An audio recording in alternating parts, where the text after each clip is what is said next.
This example is a simulation of a flock of 3,000 birds sharing the same logic and returned from scratch in less than 15 minutes. The behavior of each blackbird obeys to only 3 rules.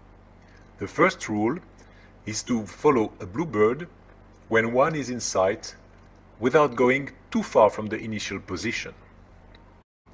The second rule is to avoid getting too close to any of the red birds.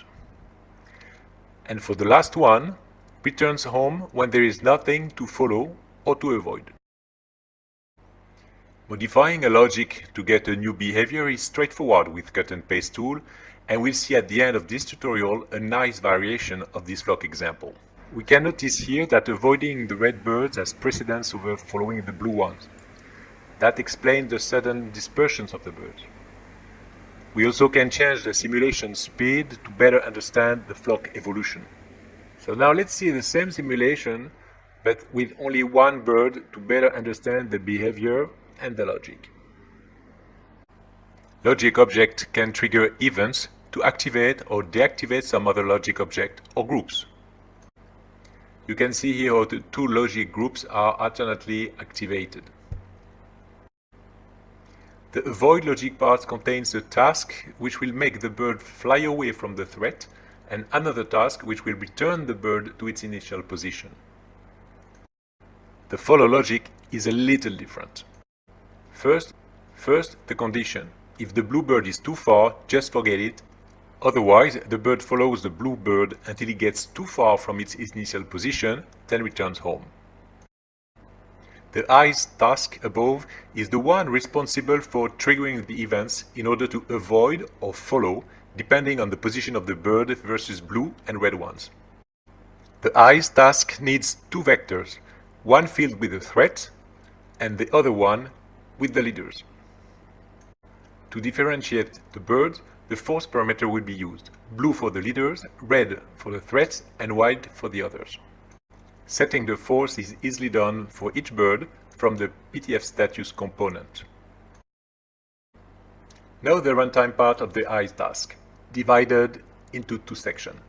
If a red bird is within the threshold distance, then the detect event must be triggered.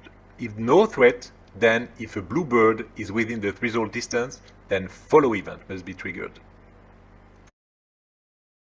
Let's see the avoid task in detail.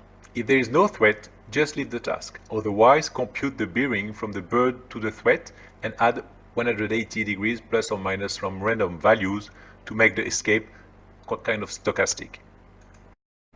We can notice here a random delay between the 2 tasks to simulate the hesitation of the bird. The return home is straightforward.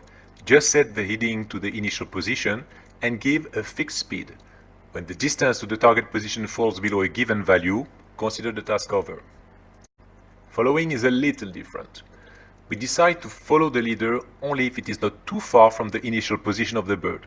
This is purely arbitrary.